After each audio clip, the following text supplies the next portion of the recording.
So Oliver, let's talk a little bit about this draft that you guys just had. You know, you didn't have your first round pick. It's still part of that Khalil Mack trade. And I guess first, let me ask you, Khalil Mack trade in hindsight, was it worth it? Yes. I believe when we traded for the pick, it was you're going to get a bona fide defensive player of the year. I believe he's like, 26? So he should have plus we got the extension. You got a happy dude on an extension. He obviously loves the game of football. Kid's always been hungry. He hasn't left that chip on his shoulder coming out of Buffalo. I love Khalil Mack. I like the trade, and it obviously paid dividends right away. If we had a kicker, this would be a completely different conversation. Where instead of losing to the Eagles, I collapsed when that happened. I crap you not. I collapsed when they missed that. Cody Parker, if I see you, we gonna have some furniture moving. I promise. Promise.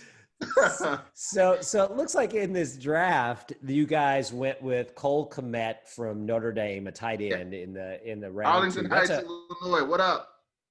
That's a great pick, a great need pick there. And you really focused on cornerback. And a guy I really loved going into the draft, Jalen Johnson out of Utah. Utah had a tremendous secondary. Yes. How are you feeling about the Bears draft?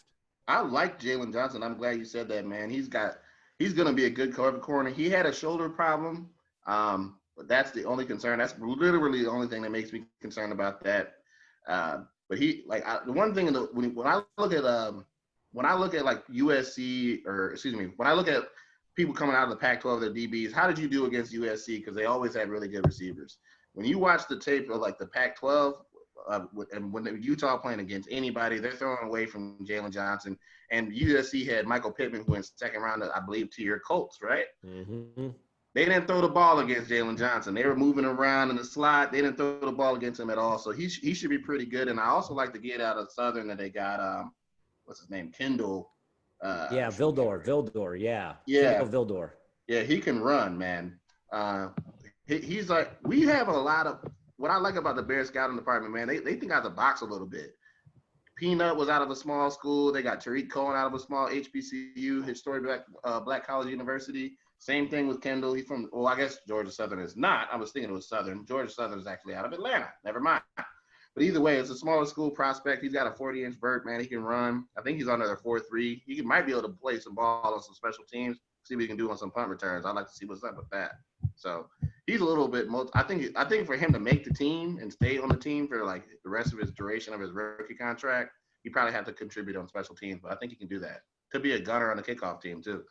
Well, just to prove how skis equal greatness, the Bears college scouting director is Mark Sadowski from the South Side. So I have a lot of trust that he's going to put together a defense that can go ahead and score touchdowns until the other ski can find a way to win games. But he's an Ohio ski, so he might not fully count until he's gone. Bob, this is yet another time where I wish that your cousin Frog were with us, because I'm sure him hearing Oliver rave about the Bears scouting historically and their ability to find diamonds in the rough and players out of small schools would have been Matt Forte. Yeah, would have been music to his ears as a long-time member. If I had $1, Steve, for every time I heard Frog say that he was the one who discovered Peanut Tillman, I would be a rich man. Right. Fake news again. If he really did discover Peanut Tillman, solid work, my man. Salute. Fake news again, but I can share a little bit of the story about Peanut. I wasn't a part of that draft, but the person that found him is the GM of the Colts, and that was his area, Chris Ballard. And Chris is probably the best scouting of cornerbacks in the NFL, and I say that, and I stand by it. He played it. And he really, really dove deep into it. He'll be the first to admit his first one was a miss in Roosevelt Williams. But after that, it's just been, he crushed it with Nathan Basher. And when Nathan had some very good years, was a Pro Bowler, and then also Peanut. And then the list goes on, and really understanding and how they can fit and be successful. So, that's your GM, which hearing the stories, it's interesting because when he walks to his office, he gets to look at that Indianapolis Colts team picture of them winning the Super Bowl. So that just tells you that sometimes life is just absolutely cruel. I mean, that he's walking to his office and he gets to see the team that denied him of his Super Bowl ring. So I hope if the Bears can't win it, that Chris gets one, because it'll feel like a little bit of Chicago drippings got it. You know, Oliver, I'll tell you, Bears have been the linebacker team in the NFL historically for 30 years, 40 years. But what happened with Leonard Floyd? Guy coming out of Georgia, incredibly talented, showed flashes. Where did he fall apart at? Well, he couldn't really stay healthy. Durability was his problem. Also, they kind of used him more of like an edge rusher. He wasn't like a traditional drop back. He's not like, I think they knocked it out of the park with Roquan Smith last year, but that's not what you asked. But he's not like a guy like that. He's not a sideline to sideline. He's more of like a 3-4 drop down on fourth or third down and rush the quarterback. And he's a little too lean for that. He's kind of a weird. I don't really know what you want to play him at. I guess you have to play him at defensive end and hopefully he can outquick some people. But he couldn't stay on the field, man. And he was playing. I think he broke his hand or something, or his wrist or something last year.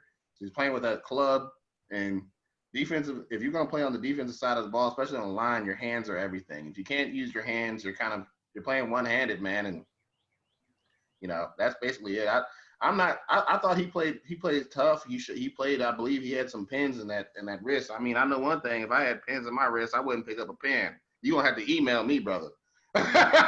So I'm just saying. So I recognize his toughness. So I don't really have too many bad things to say. He played his heart out. He just kind of unfortunate. You were talking about Bob Sanders. That was a beast, man. And I hadn't thought about him in a while. He was out of Iowa. Loved Bob Sanders. Sometimes it's just that's the nature of the game. Not everybody's durable like that, so it is what it is. I like the pick at the time. Well, let's just go back to Happy. Like, I'm very excited about Roquan Smith, where he can pick up that middle linebacker as far as what that tradition brings to it, and it's very interesting. As much as NFL is interchangeable, once you get inside those hallways of Hallis Hall, the middle linebacker and the tradition for all the years that date back, not just the Butkus, the jersey that I have, but even before Butkus, there were Hall of Famers at that position, to Singletary, to Urlacher, to Briggs, which if they would have won the Super Bowl, Briggs would probably be talked about for Canton, but that just kind of is the way it goes. And hopefully Roquan will be next. I'm excited. I got to follow him closely through Frog's friendship with the Georgia defensive coordinator, and I was very happy to see that Roe got to be a part of that Bears family. Oh, Steve, you're still on mute. So, yeah, thanks, Kip. So I've got one more question to both Bob and to Oliver. And I'm cognizant of the fact that we've been talking for a while. This has been a great conversation, so this will be the last one I throw out. But if each of you have to name one specific individual that you would say is representative of Bears football, right? And the top three that come to my mind, you've got Dick Butkus, you've got Mike Ditka, you've got Walter Payton. I mean, those are three people you could argue each of them are the most well-known Bears face ever. But I'm not a fan, right? I'm not a Bears fan. I'm curious with both of you guys, who would yours be? You can only pick one. You can't be political. You can't say, well, kind of this guy and kind of that guy. If you've got one name to associate with all-time Bears football, who is it? Gale Sayers. My dad has always talked about Gale Sayers. I used to grow up watching it. My dad was really big on showing me the history of sports that I played. So I watched like all the 80s Jordan games. I watched all the old stuff from the Bears, and he always talked about Gale Sayers, the way he ran. And my grandfather, Oliver One, he was so old and he was around for so long that he remembered when Chicago had two football teams. They had the Cardinals and they had the Bears. My grandfather, funny enough, hated the Bears because he thought that the Hallises ran them out of Chicago, the Cardinals. And he loved Gale Sayers, though, my grandfather. And so my father, and they just loved the way he ran. They just thought he was awesome. And then also I remember having to read the book Brian's Song and seeing the movie when I was in school. That's how diehard of a Chicago area I am, man. I read the book, saw the movie, and I was like, damn. I was just like, this is heavy. So for me, it's Gale Sayers for sure. Such an awesome answer. Gale Sayers is like, so hearing stories from Frog when he lived in Cincinnati, Oscar Robertson was like the picture of class for UC basketball, would go to games, sit in the stands. And I remember seeing Gale Sayers sitting in the stands, personification of class. And for me, it's obviously butt kiss. I mean, he's from the South Side. And really the most interesting and amazing thing about those two, same draft class. And I don't think either one was part of a winning season, but yet they suited up. They gave it all they had. They gave their body to the game, and they're forever legendary, to where everybody on here is talking about how amazing they are. They are your quintessential Bears. And we didn't even get to see them play, and they'll live forever. Yep. Bob, I'll have to say, if I had $1 for every time I heard Frog say he was the one who discovered Gale Sayers and Dave Butkus and was on that scouting staff that drafted those guys, I would be a rich man. Oliver, let me ask you for my last question, what's your record this year for the Bears, assuming we play a 16-game schedule? And if it's not a playoff-worthy record, what is it going to take to get you guys deep into the playoffs? Good question. I'll go with like 9-7. Borderline playoff team. I think the defense will be better. I really like getting that. I can't remember his name. Getting the safety free agent guy out on a 1-year deal. Ryan Pace has done pretty good at getting those safeties on 1-year deals. He did good with before. Clinton Dix was pretty good. I think it's Trevin Gibson or something, played safety for Houston. But I like that he signed up Eddie Jackson. I think that Eddie Jackson's going to be a baller. He's really good. I thought it was a steal when we got him before because he broke his leg at Alabama. That's the reason why he dropped. So it's all going to – obviously it's coming back to the easiest thing in the world. I sound cliche, but it's true. If my man Bob is right, we gotta rely on the skis, Bob. So we'll see how that goes. If we can get a little bit better on the running game, if we can help out the quarterbacks a little bit, which is going to come down to the line, I'm interested to see how the line's going to go. And with the COVID stuff, that makes things difficult because the only way you're going to get better as a line is having experience, and those guys got to play together. So this NFL season is going to come down to the more experienced veteran teams, the people that already know the schemes. Like I think a dangerous team is going to be New Orleans again. We'll see though, but yeah, I think the Bears can do 9-7. I thank God that the Packers had no idea what they're doing. Maybe we can actually beat them because that draft they had was awful. I mean, me and Bob could have did better than that. I'm telling you, if I had picked 24, I am not picking Jordan Love. Yeah. But maybe they want to light a fire in the air, and we'll see. But the division is going to be tough. I think the Lions are going to be really good. So the NFC North is one of the tougher divisions. So we'll see how we do. That's basically what they always say is like win your home games and win the division. I would say that most coaches would say that, but I'm the eternal optimist. So I'll say 9-7.